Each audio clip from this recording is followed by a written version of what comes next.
ವಿಶ್ವಾಸ ಆದರಗಳು ನನಗೆ ಸಿಕ್ಕಿದೆ. ಅದು ನನ್ನ ಭಾಗ್ಯ ಅಂತ ತಿಳ್ಕೊಂಡಿದ್ದೀನಿ. ನಾನಾದರೂ ಸಹ ಒಬ್ಬ ಬಸವಣ್ಣನವರ ಮತ್ತು ಅಂಬೇಡ್ಕರ್ ಅವರ ಹಾದಿಯನ್ನು ತಿಳಿದಂತಹ ಅವರು ತೋರಿಸಿಕೊಟ್ಟಂತಹ ದಾರಿ ಏನಂತಂದರೆ ಎಲ್ಲರಿಗೂ ಶಿಕ್ಷಣ ಸಿಗಬೇಕು, ಪ್ರತಿಯೊಬ್ಬರನ್ನು ವಿದ್ಯಾವಂತರಾಗಬೇಕು, ಯಾರು ಕೀಳಲ್ಲ, ಯಾರು ದೊಡ್ಡರಲ್ಲ, ಯಾರು ಮೇಲಲ್ಲ. ಮೇಲೆ ತೆರಿಗೆ ಅನ್ನೋದು ಒಂದು ತಪ್ಪು ಕಲ್ಪನೆ. ಆ ಕಲ್ಪನೆ ಯಾವಾಗ ಹೋಗುತ್ತೆ ಅಂದರೆ ನಾವು ಯಾವತ್ತೂ ನಮ್ಮ ಕಾಲ ಮೇಲೆ ನಾವು ನಿಂತ್ಕೊಳ್ತೀವಿ, ನಮ್ಮ ವಿದ್ಯೆ ಮೇಲೆ ನಾವು ನಿಂತ್ಕೊಳ್ತೀವಿ, ಆವಾಗ ಜಗತ್ತು ನಮ್ಮನ್ನು ಗುರುತಿಸುತ್ತೆ, ಗೌರವಿಸುತ್ತೆ. ನಾನಾದರೂ ಸಹ ನನ್ನ ಎಲ್ಲ ಅಣ್ಣ ತಮ್ಮಂದಿರು ಅಕ್ಕ ತಂಗಿಯರಲ್ಲಿ ಕೇಳ್ಕೊಳ್ಳೋದಿಕ್ಕೆ ನಿಮ್ಮ ಮಕ್ಕಳುಗಳನ್ನ ವಿದ್ಯಾಭ್ಯಾಸಕ್ಕಾಗಿ ಹೆಚ್ಚಿನ ವಿದ್ಯಾಭ್ಯಾಸ ಮಾಡಿ. ಆದಷ್ಟು ನಿಮ್ಮ ಕೈಲಿ ಎಷ್ಟು ಸಾಧ್ಯನೋ ಅಷ್ಟು ನಿಮ್ಮ ದಾರಿ ಇರುತ್ತೆ. ಮಕ್ಕಳು ಯಾವ ವಿದ್ಯಾವಂತರಾಗ್ತಾರೆ ಅವಾಗ ಅವರ ದಾರಿನೇ ವಿದ್ಯೆನ ಯಾರು ಕೊಡೋದಕ್ಕೆ ಸಾಧ್ಯ ಇಲ್ಲ.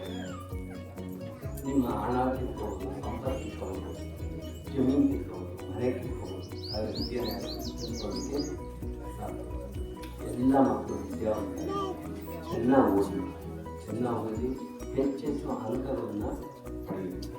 ಇದು ಸ್ಪರ್ಧಾತ್ಮಕ ಜಗತ್ತಿನಲ್ಲಿ ಅಲ್ಟಿಮೇಟ್ಲಿ ಯಾವುದು ಲೆಕ್ಕ ಬರ್ತದೆ, ನೀನು ಎಷ್ಟು ಮಾರ್ಕ್ ತೊಗೊಂಡಿದ್ದೀರಿ ಲೆಕ್ಕ ಬರ್ತದೆ.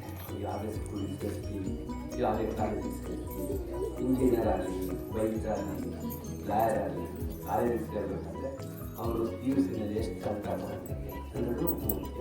ಆದ್ದರಿಂದ ನಾನೆಲ್ಲ ನನ್ನ ವಿದೇಶಿ ನಾನೇನಿಲ್ಲ ಕೇಳೋದಿಲ್ಲ, ವಿದ್ಯೆ. ಬಾಬಾ ಸಾಹೇಬ್ ಅಂಬೇಡ್ಕರ್ ಅವರು ವಿಶ್ವದ ಅತ್ಯಂತ ಹೆಚ್ಚು ಜ್ಞಾನಿಗಳು ಅನ್ನೋದು ಪ್ರಪಂಚಕ್ಕೆ ಅವ್ರು ಓದಿರೋಷ್ಟು ಡಿಗ್ರಿಗಳು PhDಗಳನ್ನ ಯಾರೂ ಸಾಧಿಸಲಿಕ್ಕೆ ಸಾಧ್ಯ ಇಲ್ಲ. ಅಷ್ಟು ಅದಕ್ಕೋಸ್ಕರನೇ ಇವತ್ತು ಪ್ರತಿಯೊಬ್ಬರು ಅವ್ರನ್ನ ಜ್ಞಾಪಿಸ್ಕೊಳ್ತಾರೆ. ಅವ್ರ ವಿದ್ಯೆಗಳು, ಅವ್ರ ವಿದ್ವತ್ತಿನಿಂದ ಅವ್ರನ್ನ ಸಂವಿಧಾನ ಒಂದು ಮಹಾಶಿಲ್ಪಿ ಮತ್ತು ಅಧ್ಯಕ್ಷರು ಆಗಿ ಅಂತಹ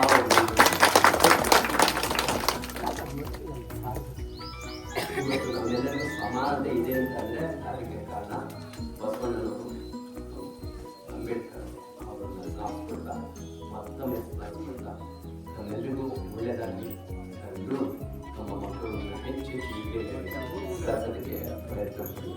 ಹೆಚ್ಚು ವಿದ್ಯಾವಂತರಾಗದಂತೆ ಸ್ಪರ್ಧಾತ್ಮಕ ಜಗತ್ತಿನಲ್ಲಿ IAS ಮಾಡಿ, AS ಮಾಡಿ, IRS ಮಾಡಿ, ಯಾವುದಾದ್ರೂ ಒಂದು ಮಾಡಿ ಒಂದು ಒಳ್ಳೆ ಹುದ್ದೆಗೆ ಹೋದರೆ ನೀವು ಈ ಒಂದು ಊರನ್ನೇ ನೀವು ಅಭಿವೃದ್ಧಿ ಮಾಡಿ.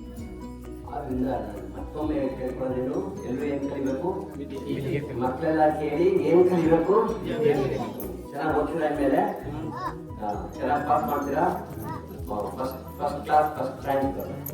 ಓಕೆ, ಎಲ್ರಿಗೂ ಒಳ್ಳೆಯದಾಗಿ. ಮತ್ತೊಮ್ಮೆ ನಿಮ್ಮ ಪ್ರೀತಿ, ವಿಶ್ವಾಸ, ಪ್ರೀತಿ ಆಧಾರಗಳಿಗೆ ನಾನು ಯಾವ ರೀತಿ ನಿಮ್ಮ ಋಣ ತೀರಿಸಬೇಕು ಅಂತ